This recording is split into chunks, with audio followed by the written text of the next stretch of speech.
it usually starts with something small. A hesitation. Pause.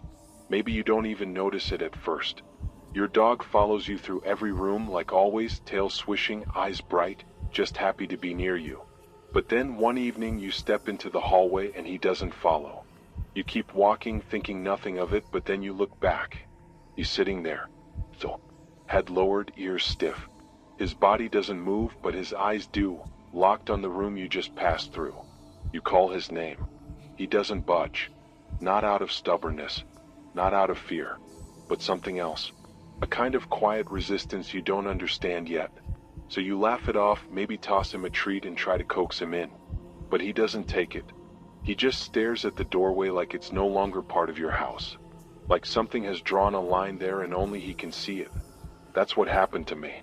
The first time Kilo refused to go into the old office, I didn't think much of it. Maybe he smelled something weird. Maybe there was a draft. But I remember the time exactly. 9:13 p.m. I just made tea and was carrying it to the couch when I noticed him frozen in the hallway, staring at that room. Just waiting. His back legs trembled slightly, but he never looked away. I stepped inside, waved my hand, flipped the light switch, made a joke about ghosts. But Kilo didn't move. I had to practically drag him to the living room that night, and even then, he kept glancing down the hall as if waiting for something to follow us. I thought maybe he was just anxious. He'd been off ever since my dad passed, always looking for attention, sleeping closer than usual. I chalked it up to stress. But then it happened again. And again. Always at 9:13. Every single night. Kilo would be fine all day. Happy. Playful. He'd eat, nap, bark at the neighbor's cat. But when the clock inched past 9, his mood would shift. He'd go stiff. He'd position himself just outside the hallway and stare. Not at me. Not at the door. At the corner of the room. The far corner, opposite the entrance. Where the shadows always collected no matter how many lamps I left on. I tried to ignore it. I really did. But the way his eyes narrowed, the way his head tracked something I couldn't see, it got under my skin. Some nights I'd stand next to him and stare with him like a fool, like if I looked long enough I'd see whatever he saw. But I never did. All I ever got was that cold rush of dread crawling down my spine. The kind of feeling you get when you're being watched by something that doesn't blink. A week in, I started closing the door to the office. That made it worse. Kilo would growl, low, guttural, barely audible, whenever I touched the doorknob after dark. I stopped opening it entirely. But things didn't stop. The air near the room started feeling heavier. Not in a metaphorical way. Literally. Like the air inside was thicker, denser. I'd walk past and feel like I was moving through humidity, even though the house was cold. Once, I stepped in just to grab some documents I'd left on the desk, and within seconds my skin started to itch. No bites. No rashes. Just this crawling sensation like I'd walked into a space that didn't want me there. I told myself it was psychological. My brain feeding off the dog's behavior. I almost believed that. Until the night I heard the breathing. It wasn't loud. It wasn't even human. Just this slow, steady exhale coming from the corner. Not rhythmic like snoring. Not harsh like wind. Just a sound that suggested something was in there, alive, hiding just beyond view. I stood at the threshold for what felt like 10 minutes trying to convince myself it was the heater, or the pipes, or something mechanical. But it wasn't. Because the moment I flipped the light on, the sound stopped, like it knew I was listening. Kilo was shaking that night. His paws thumped softly on the hardwood as he trembled behind the couch. I sat with him for hours, hand on his fur, both of us pretending the house hadn't shifted, that whatever was in that room wasn't real. I started leaving the lights on all night after that. Not just in the hallway, but the living room, the bathroom, even the kitchen. I thought the brightness would help. It didn't. The shadows came anyway. Not always visibly. Sometimes just in sound, faint scratching from behind the door like something was gently tapping on the drywall from inside. Or a soft thud, like a footstep that didn't know how to land. I called my sister once. Told her I thought I might be going crazy. She laughed. Said maybe I needed sleep. That maybe Kilo was feeding off my energy. But even she admitted something felt off in the way I described it. I almost invited her to visit, to stay the night, but I didn't. I didn't want anyone else near that room. Not once I started having the dreams. They weren't always vivid, but they always took place in the office.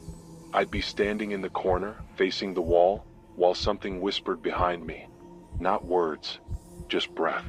Hot, close, deliberate. And I was always afraid to turn around. Like if I did, I'd never wake up again. Sometimes I'd hear my own voice in the dream, saying my name over and over in a tone I'd never use. Mocking.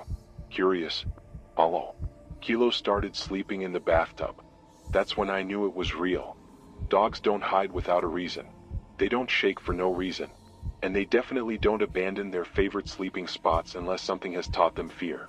I'd wake up at 3:11 a.m. almost every night to find Kilo missing from his usual place at the foot of the bed. I'd find him curled up in the tub, tail wrapped tight, ears pressed flat. I started leaving the bathroom light on just for him. It was the only room in the house that felt untouched. Clean. Still mine. I finally set up a camera outside the office door. Just an old webcam hooked up to a laptop, recording on loop. I wanted proof, maybe for myself, maybe for someone else. For 2 nights, there was nothing but silence. Kilo sitting in the hallway, refusing to pass the threshold, the soft flicker of light above. But then on the 3rd night, something changed. At exactly 9:13 p.m., Kilo walked to the hallway like clockwork and sat.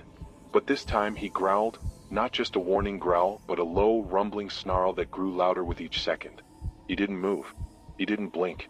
Just stared at the camera. Not the door. Not the corner. The camera. I didn't notice it until the next morning when I watched the playback. Around 9:17, the video flickered once. Then again. And for a single frame, the hallway lights dimmed, and something passed across the lens. It wasn't a person. Not really. The shape was too narrow. The head was too long, almost stretched. The limbs didn't swing when it walked. They bent backward like they weren't used to movement. But the worst part wasn't the body. It was the face, or the lack of one. Just a smoothed over surface where the eyes and mouth should be. Like wax melted down over bone. After that, I stopped recording. I couldn't watch more. I didn't want to know what it was doing when I wasn't looking. I just started avoiding the hallway altogether. Brushed my teeth in the kitchen. Slept on the couch. Sealed off the vents to that part of the house. But even then, the pressure didn't go away. The house felt heavier, denser. Like the walls were full of something I couldn't see but could feel. Waiting. Kilo grew thin. He barely ate. His fur started falling out in tufts around his collar. He wouldn't bark anymore. Not even at the front door. Like all his energy had been drained into resisting that one room. Then one night, the lights flickered again, but only in the bathroom. The one room that had always felt safe. I found Kilo standing in the hallway, his body frozen mid-step, eyes wide, staring at something just above my shoulder. But when I turned to look, there was nothing. The air was cold. The lights buzzed faintly. And my reflection in the bathroom mirror was smiling when I wasn't. I screamed. Not because of what I saw, but because for a split second I felt it inside me. Like something had leaned in, just close enough to brush the edge of my thoughts and whispered, "Soon." I boarded the office door the next day. Hammered plywood over the frame. Screwed it straight into the studs. I wrapped the doorknob in duct tape, then sealed it with furniture in front. It didn't help. That night something knocked. Soft, polite. 3 slow taps from inside the room. Kilo howled, loud and sharp, like nothing I'd ever heard from him. He didn't run. He stood between me and the hallway, teeth bared, ready. I turned every light on in the house. Didn't sleep. Just sat at the kitchen table with a baseball bat in my hand, knowing full well a bat wouldn't stop whatever was inside that wall. The next day I went to stay with my cousin. Kilo came with me. I told her it was mold. That I was getting the house inspected. That I needed a few weeks. But I didn't go back. Not even to pack. Not even for photos. I gave the house to the bank. Walked away. And here's the thing. I never told anyone. Not my cousin. Not my sister. I didn't want to sound crazy. I didn't want to make it real again. But a month later, I saw a listing for that house. The ad showed photos of the living room, the kitchen, the master bedroom. But not the hallway. Not the office. In the last photo, the mirror in the bathroom caught a reflection of someone standing in the hallway. The face was blurred, too blurred for a still image. The body too long. The neck tilted too far, like someone learning how to stand. And behind it, at its feet, sat a small white dog. Perfectly still. The house vanished from the listings about a month later. I checked obsessively, combed through real estate sites, back channels, even old cached versions of property databases, but it was simply gone. Not sold, not pending, not even delisted. It was as if the house had never existed to begin with. For a while, I told myself that was a blessing. That whatever had been lurking behind the drywall of that guest room was sealed behind someone else's fear, someone else's denial. But I should have known it doesn't work like that. The thing in the corner isn't bound by locks or nails or location. It's bound to something deeper, something it finds inside you. The confirmation came one quiet Thursday evening when I received an email that had no sender name, no subject line, no preview text, just an attachment, a single photo. I don't remember downloading it. I just remember the chill that crawled over my skin when I saw it. It looked like a still frame from a motion-activated camera. A hallway in dim lighting, the grainy outline of a beagle frozen at the edge of a threshold, body tense and tail tucked. And in the far corner of the room, partially obscured by shadow and camera blur, there it was, something crouched. Its limbs were long and bony, its head tilted upward like it was trying to mimic curiosity, but there were no eyes, no features, just an absence of detail that made you feel like if you stared too long, you might forget what a face was supposed to look like. Its hand, or the shape of a hand, was outstretched toward the lens, not toward the dog. Toward whoever had taken the photo. Underneath the image, in the body of the email, was a single sentence typed in plain black font. He followed the memory. I didn't open the message on my desktop. I didn't download the image a second time. I shut the lid of my laptop, placed it gently in a cardboard box, taped it shut, and drove it to the nearest e-waste drop-off. I didn't sleep that night. Haven't slept much since. But sometimes in the quiet hours just before dawn, I hear that same sound again. The soft tapping, not like footsteps, but like nails dragging slowly across drywall. It doesn't come from the hallway or the basement or even the walls. It comes from corners. Always corners. The upper corners of my room. The spot where the shadows never quite go away, even with every light on. It's always 3 taps, then silence, then the feeling of something watching from just behind the edges of where my vision stops. It doesn't matter where you move. It doesn't matter how far away you think you've gotten from the room, from the memory, from the moment the dog started growling. Because it doesn't follow walls or doors or leases, it follows cracks. The kind that form inside you when you're too tired to be on guard. When you feel just broken enough to want to believe it was all in your head. That's the doorway. It doesn't care about the floor plan. It cares about you. About whether it can step into your reflection without you noticing. About whether it can listen to your voice long enough to mimic it. It doesn't come for your body right away. That would be too obvious, too crude. Instead, it takes other pieces first. Your voice, your timing, the rhythm of how you walk, how you turn your head when someone calls your name. And it does this until it knows you better than you know yourself. The people closest to you won't notice at first. They'll say you seem tired, a little distant, like something's just off. Maybe stress, maybe burnout. You'll still talk, still smile. But behind that smile, something will be hollow. Something will be watching through your own eyes, waiting for the next person to stop listening to their dog. That's why I'm telling you this now. Not because I think it can be stopped, I don't. And not because I need help, it's far too late for that. I'm telling you because the moment your dog freezes in front of a doorway, the moment they whimper or growl or bark at a space that looks empty to you, that's your one warning.